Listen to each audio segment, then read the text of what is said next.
remarks tonight will be very brief. Essentially, I'd like to share with you a few of my priorities for the coming year. As you know, I hold very strongly to the belief that a progressive city government has got to function on two levels. First, we have got to deal as best we can with the day-to-day problems and concerns which affect our citizens.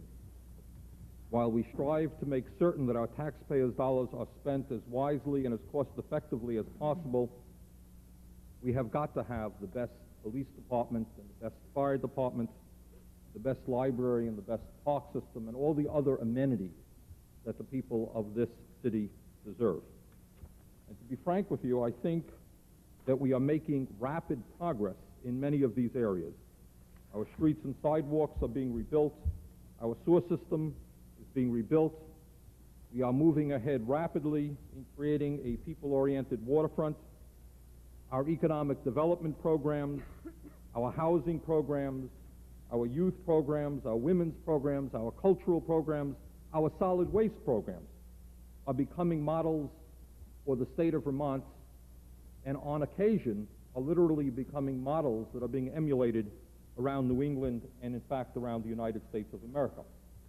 And therefore I think we have much to be proud of in terms of what we as a city are accomplishing today in trying to respond to the legitimate needs and concerns of our citizens. And I want to take this opportunity to thank the commissioners and the department heads and the city employees, members of my administration, and you who are on the Board of Aldermen, who certainly put in your hours for your $10 a week in making the effort that has resulted in the progress that I think is taking place within our city. But there is also another whole area that we, in my view, must have the courage to face. And those are a whole series of issues that in fact go beyond the immediate day-to-day crises, the immediate problems that come before us every week and come on for my desk virtually every day. And the reason that we as a local government have got to debate certain issues that some may argue are beyond our sphere, the reason that in my view we have got to do it is that if we don't do it, I'm afraid that nobody else is going to do it. The most important issue that we as a nation face is not the nuclear arms race and the possibility of nuclear war, or the fact that kids throughout this country and throughout the world go to sleep every night and have nightmares about whether or not they're going to wake up in the morning. And it's not, in fact, the gross inequality in terms of the distribution of wealth and income that exists in our country, or the fact that the wealthiest people are getting richer while the poor are getting poorer. And it's not the fact that our fragile environment is being subjected to assaults that may result in its not surviving in terms of the destruction of the ozone layer or the impact of nuclear energy or acid rain. And it's not the fact that 800 million people in this world today are facing starvation. And it's not the fact that the media, the radio, the television, the newspapers, and the magazines in America are increasingly being owned by fewer and fewer large corporations who will tell us what is important and what is not important. And it's not the fact that despite the fact that we are spending as a nation 10% of our gross national product in health care, that 32 million Americans today no longer have any health insurance at all, neither public or private, and are vulnerable today to any illness which will force them to go to a hospital that can deplete their entire life savings or put them in debt for the rest of their lives. All of these issues, and many more, are important issues. But there is one issue even more important than all of these issues, and that is that in many respects there is a conspiracy of silence in terms of, in fact, open debate and discussions about all of these issues and many more issues. And one of those issues that I intend to bring before you during the coming year, until you're very tired of hearing about it, is the issue of the affordability of health care in our city, in our state, and in our nation. And we're going to raise it in ways that perhaps nobody else in this country are raising those issues. We talk over and over again about the problems, about health insurance going up. And as all of you know, since I've been mayor in the last 6 years, the health insurance budget for the city of Burlington has gone up by over 4 times. 6 years ago it was $250,000.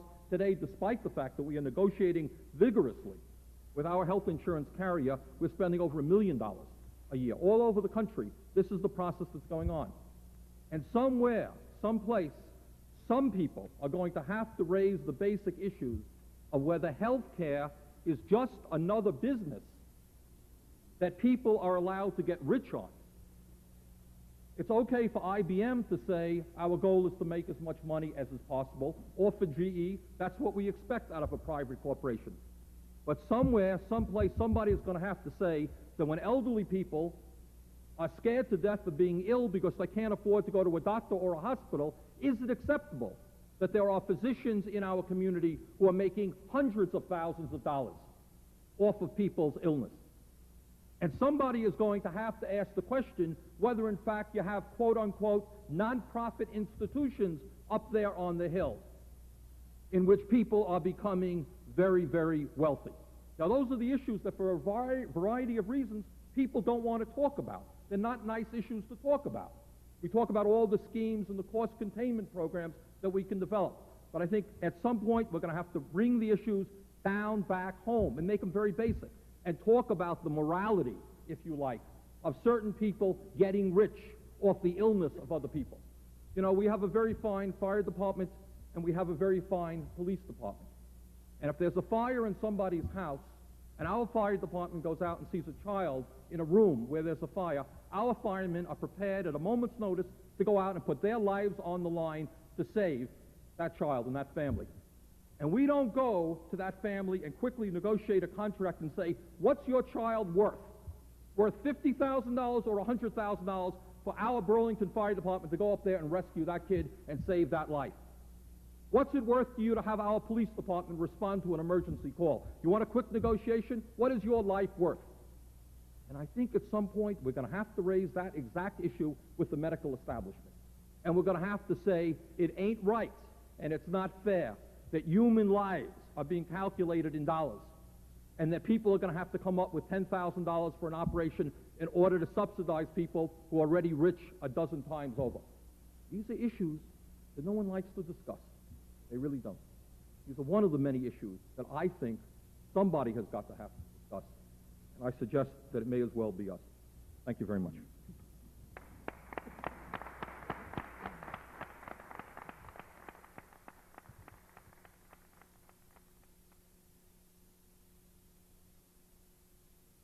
First of all, thank you for coming.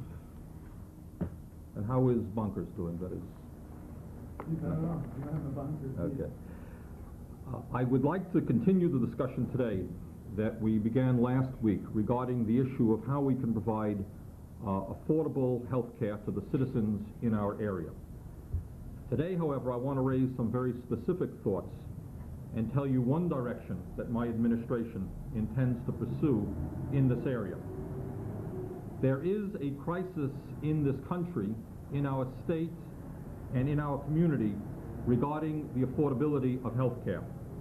I think there are very few citizens who do not understand this and who are not deeply concerned about the skyrocketing costs of health care.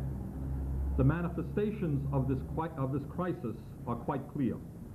Many of our citizens are no longer able to afford health insurance, and they either refuse to go to the doctor when they need to, or if they have to go to a hospital, they stand the possibility of running up a huge bill and facing financial ruin.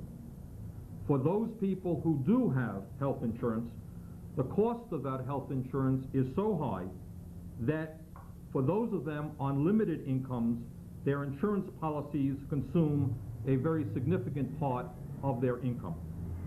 For Burlington City Government, as one example, the cost of our health insurance program for city employees, which is paid for, of course, by Burlington taxpayers, has risen very dramatically over the last few years, and that also is the case for almost all private employers throughout health insurance programs as well. For the elderly, despite Medicare, on the national average, they are now paying 22% of their health care costs out of their own pocket.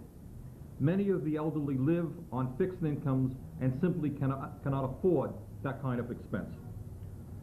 Ultimately, and this is the important point, after all is said and done regarding the debate over the cost of health care, there is one basic issue which has to be asked. And for a wide variety of reasons, it is amazing to me how rare that question is asked in the United States of America. And the question, of course, is not a complex question. It's a very simple question. On the national level, on the state level, and on the local level, is the health care really delivered, the health care that people need, really delivered in such a way as to provide the best quality care for our people at the lowest possible costs, as the medical profession tells us every other day? Or is the function of the medical establishment to make as much money and as large a profit as they possibly can for the higher-ups in that profession? Further, on the local level, are such organizations as the Medical Center Hospital of Vermont, which has a board of trustees dominated by wealthy individuals tied to the local big business community, and the University Health Center, whose chairman of the board coincidentally happens to be the general manager of the New England Telephone Company here in the state of Vermont, are these institutions, the Medical Center Hospital of Vermont and the University Health Center, are they really, quote-unquote, nonprofit institutions, or are they, in fact, successful and huge money-making operations through which physicians, administrators, drug companies, insurance companies, medical equipment suppliers, and others are getting rich, and in some cases, very rich? That ultimately is the basic issue. While such excellent organizations as the Visiting Nurses Association are struggling, financially struggling to provide home health care for the poor and the elderly, how many physicians in our area who utilize the quote-unquote nonprofit Medical Center Hospital of Vermont make $200,000 a year in income or more?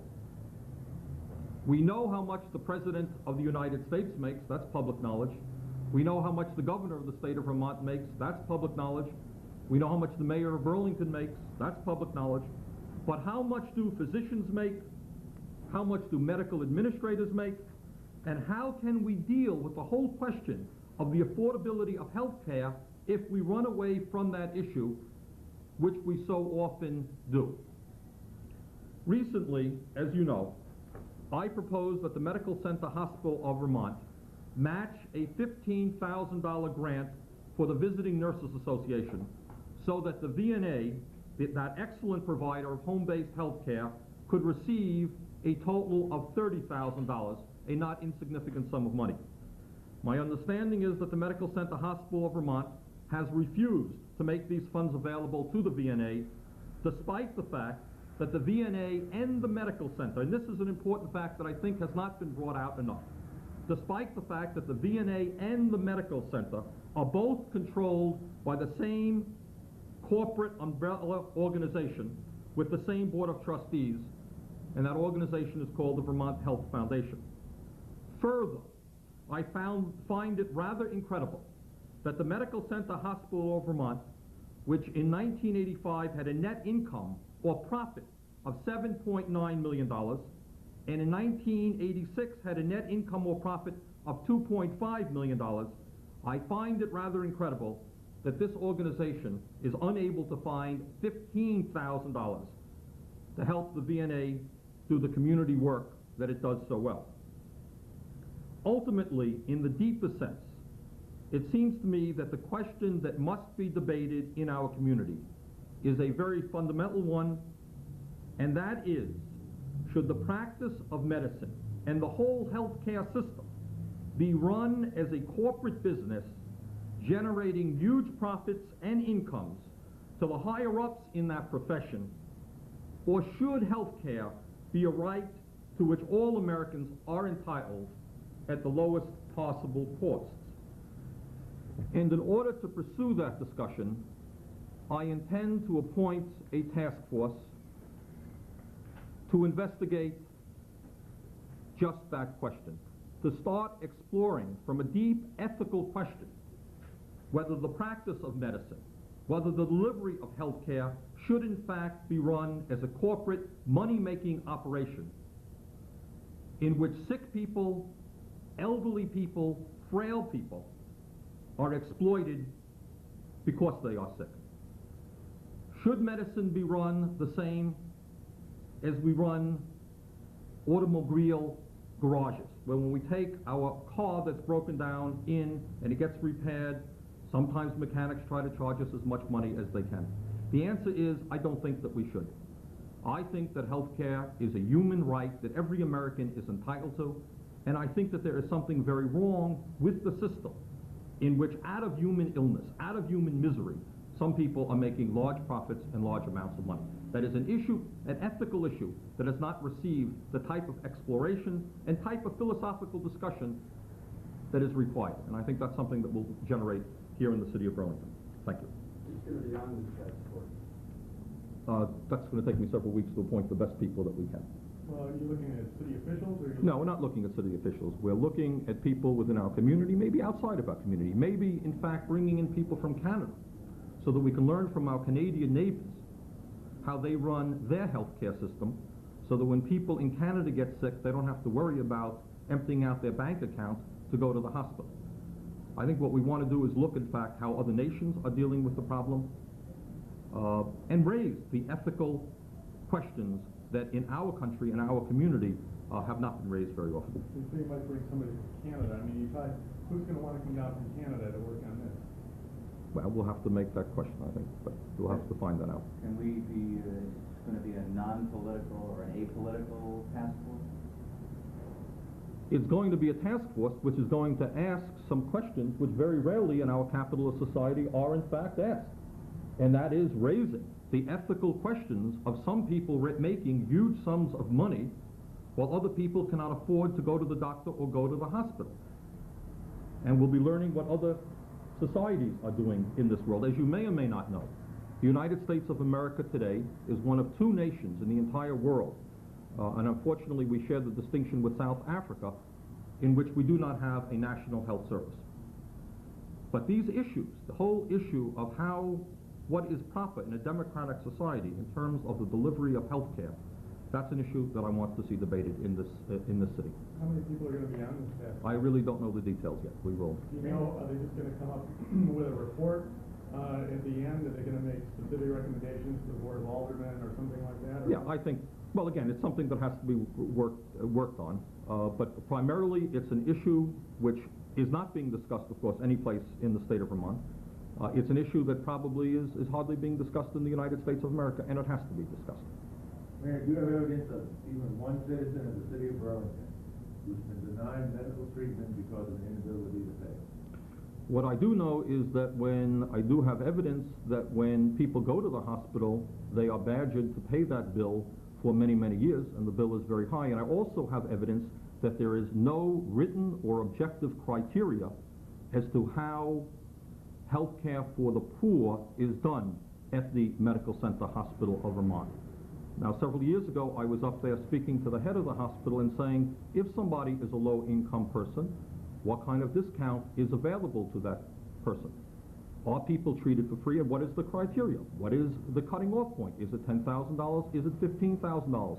To the best of my knowledge, there is no written objective criteria which tells people what they can expect if they're low-income at the hospital. But we don't have a case of people saying, we're not going to treat you because... I think, but what you do have is you do have people, certainly, and I've talked to many people, who cannot afford to go to the doctor or cannot afford to go to the hospital because they know that after the treatment is over, they're going to be paying off a many $1,000 bill, and those people often do not walk in to the hospital. So the real issue is Do people get the type of health care that they need? And in many, many instances, they do not, because they cannot afford the bill. Hospital says they write off a couple of million a year. Good, and then I would like you to go up there and you find out, well, that's good. Now, if you want a low-income housing loan in the city of Burlington, you can walk into the CEDO office and they will tell you exactly what your income has got to be to get that. I would challenge you to go up to the Medical Center Hospital of Vermont and say, tell me, at what income do people get free care so that we can advertise that? At what income do people get partial discounts? Now, I asked that question several years ago and was told that is a private decision. We make those decisions. That is not public knowledge. Very often when they calculate what they quote-unquote write off, what they're really talking about are bad debts. People who, for a variety of reasons, do not pay their bill. I suspect often skiers who are up here who are treated and then leave the area, okay? And that is often written off as a charitable action on the part of the hospital, and I don't accept that. But the truth is, I think if you ask them, you're not going to get a specific answer. One of the things I'd like to know is, you talk about the Board of Trustees and the wealthy individuals that are on it.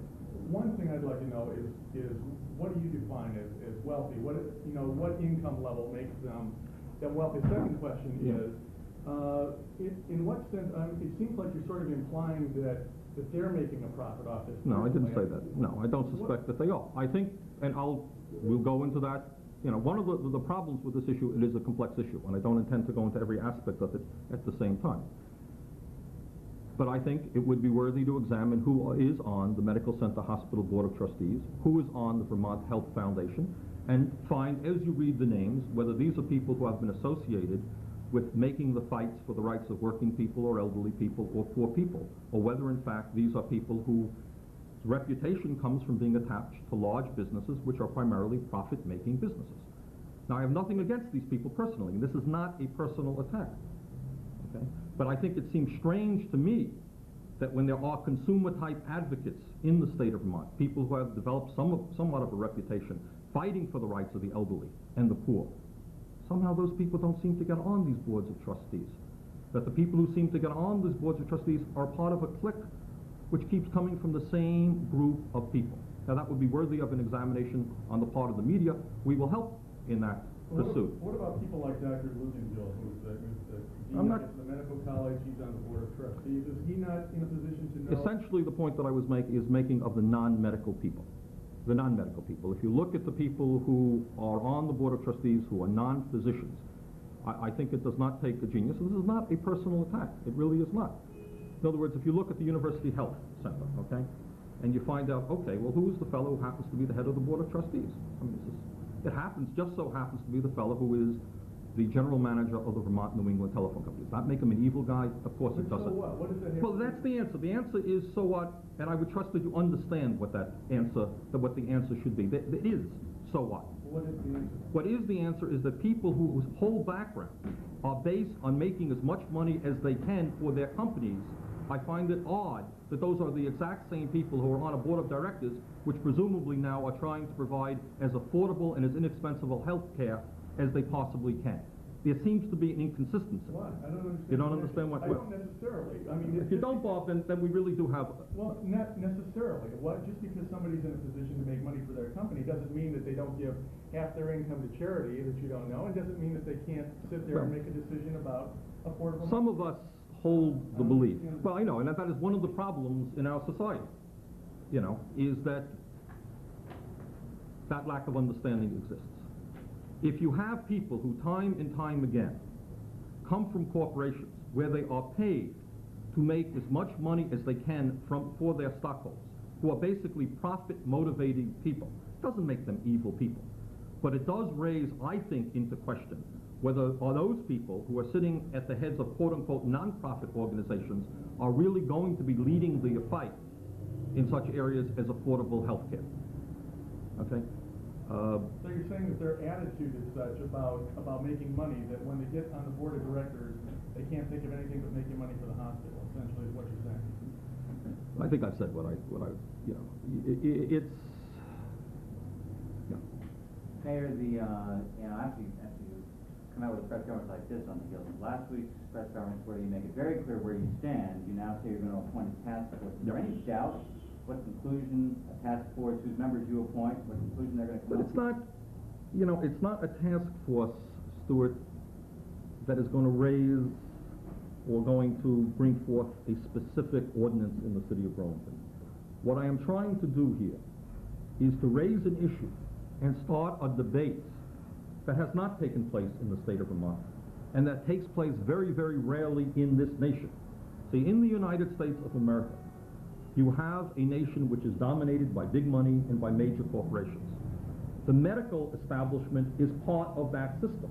And very rarely are you going to see people outside of that system sit down and say, let's take a look objectively at the delivery of health care. We spend 10% of our gross national product on the delivery of health care in this nation, and yet we have millions of Americans who have no health insurance, people who are frightened to death about going to the hospital. You have doctors who are making hundreds and hundreds of thousands of dollars in profits. You have drug companies that live off people's illness and make billions of dollars in profits. Now, who is raising that question about the ethics, the morality of that particular system? Let me give you an example. And I raised this the other day in some remarks I made here in Burlington. We have in the city of Burlington an excellent fire department, an excellent police department, as does every city in the United States of America. They have fire departments and police departments. If in 5 minutes the alarm went off and our fire department raced out to somebody's home, okay, and there they observed parents on the outside in a home that was burning, and they were pointing up to the second floor of the home and said, my children are up there, go save them, or else they're going to die.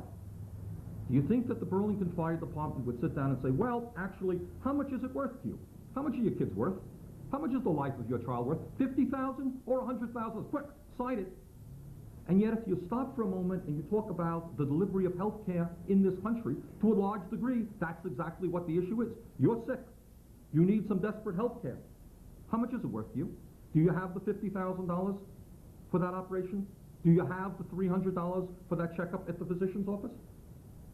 Is that what human life is about? That it has to be saved by the amount of money that we put into it? We don't do that in Burlington. All right? Our firefighters make $20,000 a year, $25,000 a year. They are prepared to put their lives on the line in order to save people. All right? They don't make hundreds of thousands of dollars in salary. And I think these are the type of ethical questions that have got to be asked, that have almost never been asked. And I understand there's a lot of confusion about this issue because it is never discussed. You know, as you know, here in the city of Burlington, we have been concerned about the skyrocketing cost of our own health insurance programs for the last many years, and we deal with the insurance companies. We put as much pressure as we can on them. We deal with, I think, sophisticated cost containment policies, trying to discourage our workers from abusing the system. But nobody asks some basic questions.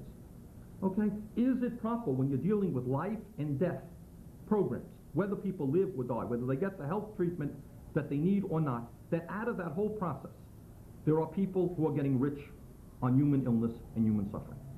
Okay. Is your task force going, is this debate going to include people who don't agree with you? Yes, I think it would. I would love to, yes. Yes, we certainly would. We certainly will. I want to see that debate. And I want people to come forward and say, yeah, I have the right to make $300,000 a year as a health care practitioner. And there goes our fire department. They're not going to be charging $50,000. People at the medical center are doing that? I am saying here's the point. That other people threaten. Well, we know. Are you saying that that's what they're doing? I am saying that I would suspect that there are people who are making several $100,000 a year. But are they being badgered and saying, we're not going to operate on you until you sign on? What I am saying is that if they go to the hospital and if they are treated, then they are certainly going to be billed to Kingdom Come in order to pay back that bill. Of course that's the case. Of course that's the case. Now, in some instances, to the best of my knowledge, the hospital may well say, you don't have a lot of money, we're going to cut your bill in half. Or maybe you don't have a lot of money, we're not going to charge you. I'm not going to say that that doesn't go on. But to the best of my knowledge, there is no written set of specifications which will tell low-income people that their care is free, that their care is discounted. To the best of my understanding, that is an absolutely arbitrary decision that the hospital will make. They may give you a break, they may not give you a break. Okay, and that seems to be wrong. Absolutely wrong. Just as it would be wrong for the city of Burlington to say, you want low-interest loans on a housing improvement program? Fine, we'll give it to you, but we're not going to give it to you. Okay, we publish what our specifications are, and we try to deal with these things objectively.